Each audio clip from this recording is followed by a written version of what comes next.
Magandang araw sa lahat at ito ang aming repetition. Dito, sinasagot namin na ang filosofiya ay hindi umaasa sa mga ideya lamang, ngunit ito ay isang koneksyon ng mga ideya at aksyon. Nasasabi namin ito dahil dapat magkaugnay ang mga ideya at aksyon. Bukod dito, sinasabi namin ito dahil sa katotohanan na ang mga ideya na aming tutunan at naiintindihan ay humuhubog sa aming buong pag-iiral. At pangatlo, sinasabi namin ito simula nang kumilos kami dahil naiintindihan namin. Upang ilarawan ang unang punto, isaalang-alang natin na ang pagmamahal sa isang tao ay naglalaman ng ideya kung paano siya tatuhin.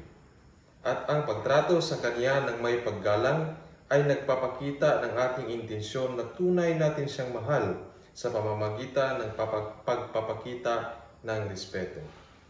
Bilang halimbawa, sa ikalawang punto, isipin ang isang taong nag-aaral ng filosofiya na nag-aanyayaya sa paghahanap ng katotohanan, tulad ng katotohanan tungkol sa pagnanasa. Kung malinaw sa taong iyon ang kanyang pagnanasa, siya ay magiging taong hinahanap niya.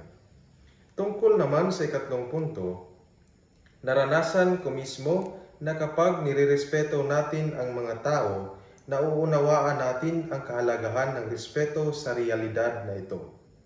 Ang respeto ang nagdadala ng kapayapaan at isang maayos na nagkakaisang lipunan. Gayunpaman, may mga taong nagsasabi na ang mga ideya at kilos ay hindi laging magkatugma. Tungkol sa ikalawang punto, may mga tumututol at nagtatanong kung talagang hinuhubog ba tayo ng lahat ng ating ideya. Sa ikatlong punto naman, sinasabi ng ibang mga palaisip na ipinapakita ng realidad na karamihan sa mga tao ay kumikilos ng hindi lubos na nauunawaan ang kanilang ginagawa. Sa unang pagtutol, sinasagot namin na ang hindi pagkatugma ng ideya at kilos ay nagbubukas ng puwang para sa pagninilay at pagkamulat.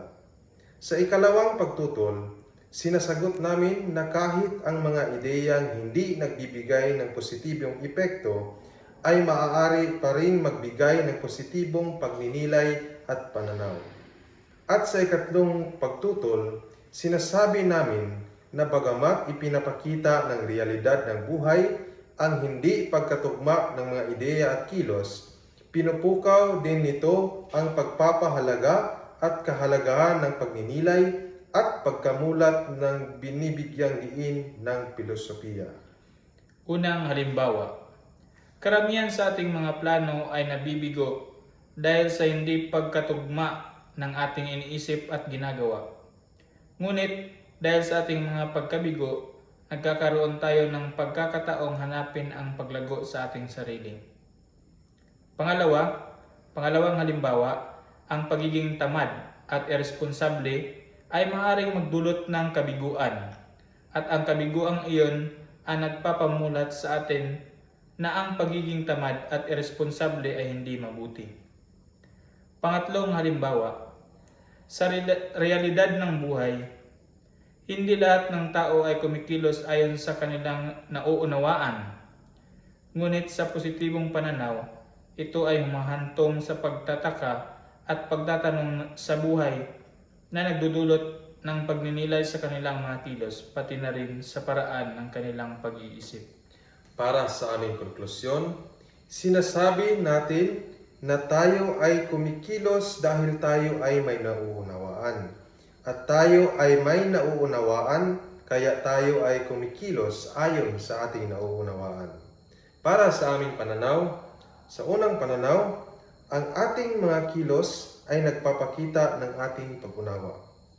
Pangalawang pananaw, habang mas nauunawaan natin, mas nagiging produktibo ang ating mga kilos. At pangatlong pananaw, ang mga ideya ay komplikado. Maaari itong maging positibo o negatibo. Ngunit, ang pagkamulat at pagninilay ay tumutulong sa atin na itama ang ating sarili at hubugin tayo bilang mas mabuting tao sa hinaharap. So, ang aming aplikasyon, una, nagiging ganap ang edukasyon sa pamamagitan ng mabubuting kilos. Pangalawa, ang paggalang sa isa't isa ay isang manifestasyon ng ating mga natutunan at ng ating mga kilos. Pangatlo, ang paggawa ng pagkakamali ay hindi patunay na hindi magkatugma ang mga ideya at kilos. Bagkus ito ay humahantong sa mas malalim na katotohanan ng realidad. Iyon lamang po at maraming Maraming salamat. salamat.